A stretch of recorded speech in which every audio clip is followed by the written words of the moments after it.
Hello, welcome Wolfpack friends. How are you doing today?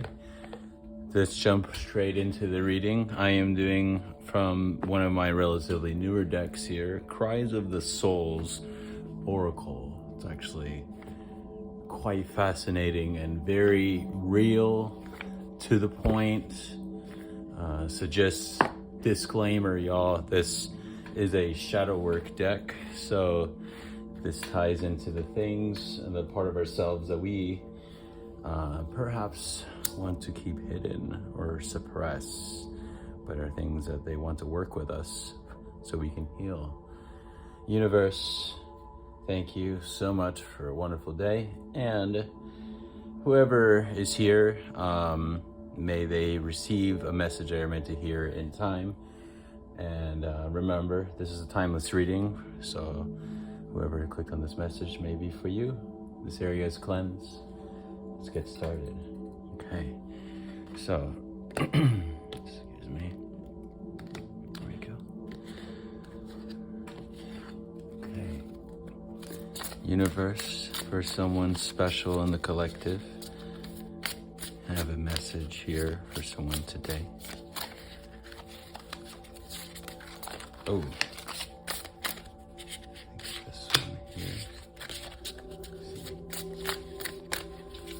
Okay, perfect.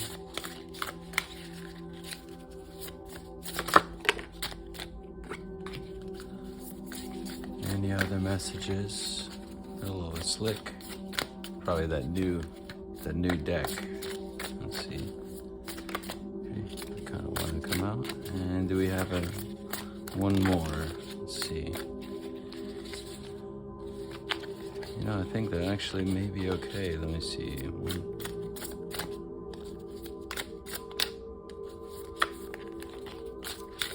Okay. All right. Work with that.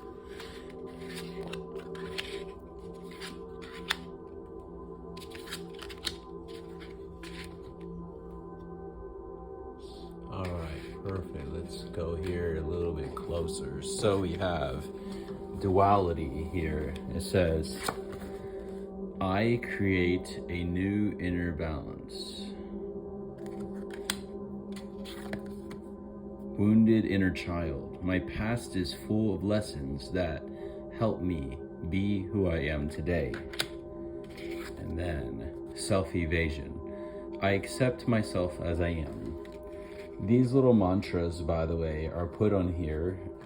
They are put on here to help you to work with these shadow elements. These here are the shadow elements that these cards are notating. And just so you know, when they're talking about from the I perspective, they're referring to I as in duality in this case.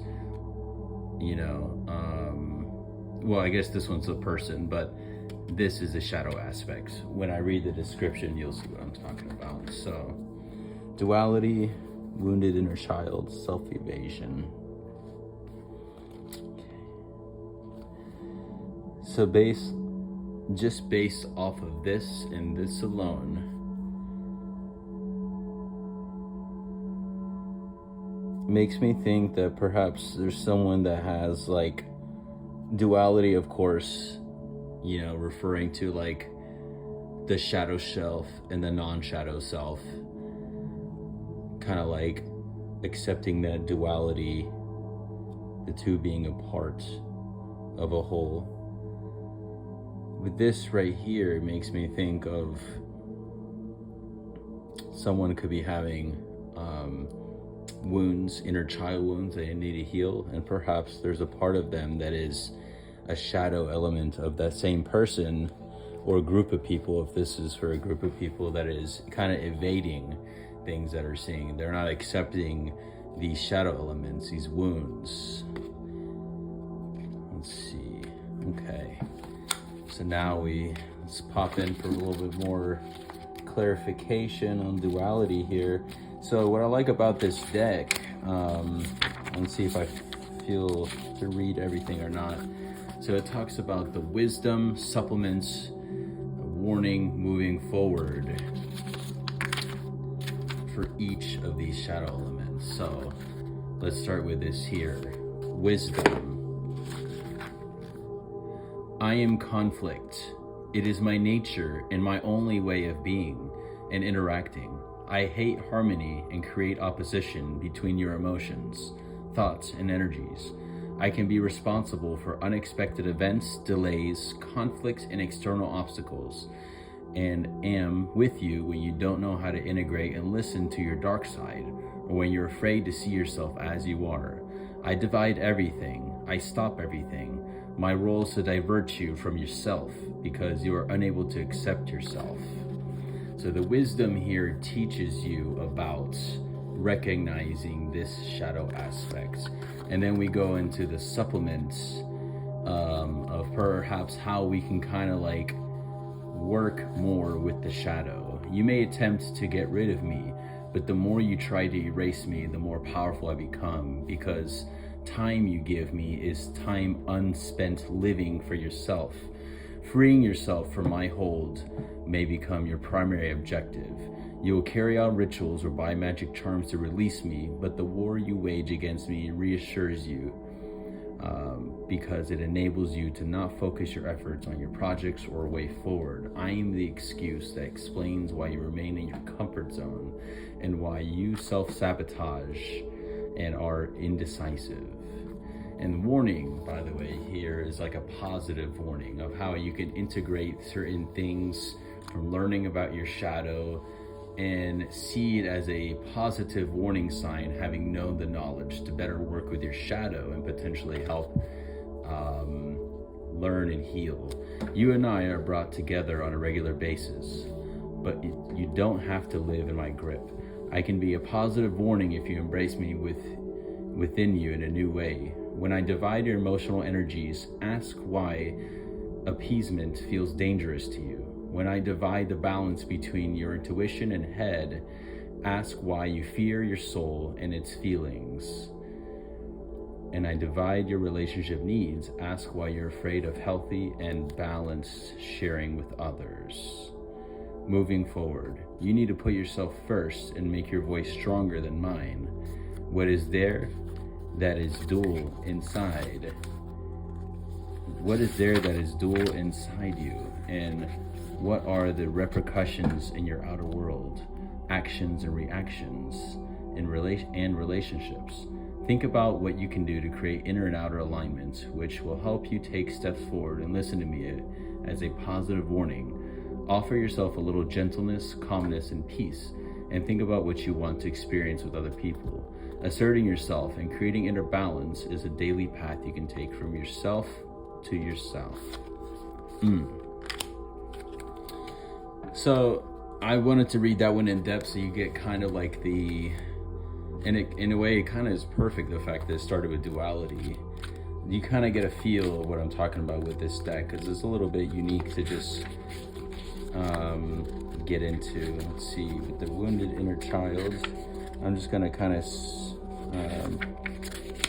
I'm gonna read the main part so you can kind of get an idea of what we're talking about here, okay? And wounded inner child.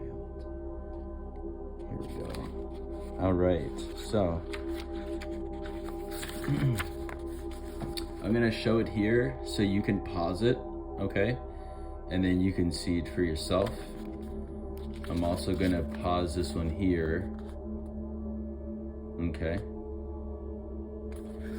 So, but I am going to read the actual wounds one out loud here, the wisdom part of it. So my past is full of lessons that help me be who I am today. I hold all your first emotional reactions, the foundations of your relationship patterns in your inner workings and thoughts. I feel as though I've been in pain forever.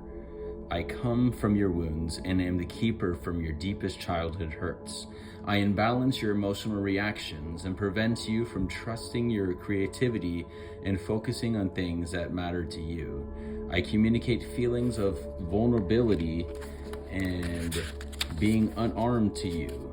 You have the ability to set boundaries and accomplish what you want, but my pain makes you believe the opposite.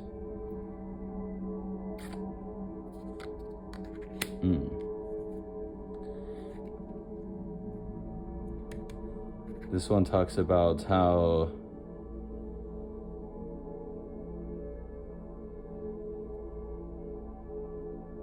you use me to justify your behavior or reactions to other people and thus avoid becoming aware of your own responsibility in the choices you make. That's part of the supplement.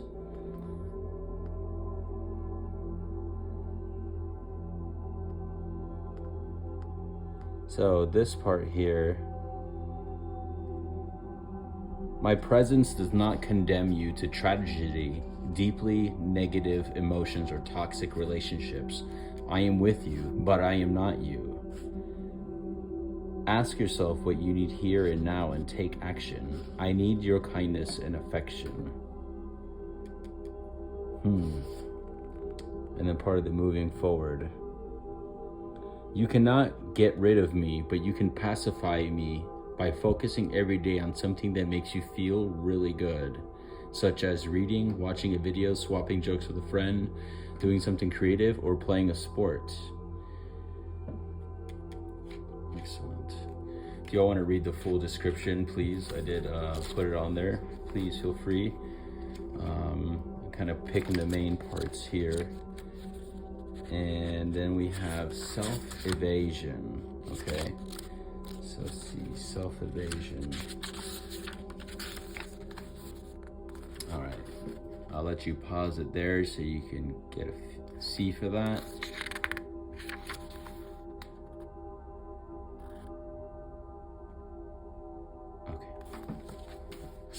Hopefully that was enough. I'll read the first part here. Let's see. I sometimes arise to protect you when you feel unsafe and are unable to look at yourself honestly and authentically. You're not being weak or cowardly when you call upon me. You're scared and feel that being in touch with yourself is inconceivable. When I step closer to you, you move away from your identity, inner workings and thoughts and the consequences of your decisions.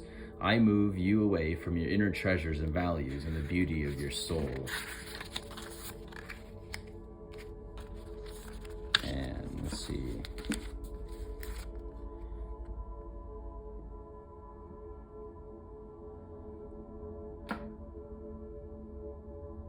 I hope you create balance, disregard your free will, and avoid thinking about what you are and do. I hope you avoid questioning anything about yourself and accuse other people, holding them responsible for your inner and outer discomfort. It's part of the supplements of what understanding and working more with the shadow, just kind of understand it more. Let's see. My presence has become, this is a positive warning, the part of that. My presence has become a solid foundation for you. You need to create a fresh relationship with me and live your own life. Take your time when you ask me to leave, and when I do reappear, gently ask yourself what's going on. I cannot help you with love. I cannot help you love yourself. But I am the escape that helps you catch your breath. I don't think that was an accidental slip, by the way, because I had read, it was this part here. It says, I cannot help you love yourself. But then the first part said, I cannot help you with love. So I can't help but to feel that perhaps not only with love for oneself, which is talking about the self-love, that it could be someone also having problems with love in general in that department, because when you have shadows that need tending to and these aspects that we have potentially neglected over time, these things are going to come out, the things that we don't like to think or have to deal with, at least on a majority level. It's an uncomfortable thing, especially for those that are new to shadow work. But whoever it is here, just based off of this, and I think it should be okay with just this here, reintroducing, maybe someone is discovering the parts of themselves. They're in a point where they're kind of awakening to the concepts of shadow work or understanding. Maybe they're going to a therapist or something, and they're understanding the shadow parts of ourselves that are affecting other areas of our lives, which also include the wounded inner child, perhaps, that we weren't allowed to do certain things as a child, and then now those things that while we had created mechanisms to protect ourselves growing up, perhaps now they are things that no longer serve us. And it's easy to, try to seek love outside of ourselves. I cannot help you with love or love yourself. First of all, if we don't love ourselves and we can't find a way to love ourselves, then how in the world can we expect to be able to love someone else fully? I just felt that I had to say that. So anyways, y'all, this is all that I have today. I hope this was insightful. Just a quick little read. It ran a little longer as I wanted to kind of explain to those. But anyways, thank you so much for your time. You are amazing. I love you all. Please have an amazing night, day. And Wolfpack friends, I will see you in the next one. Bye now.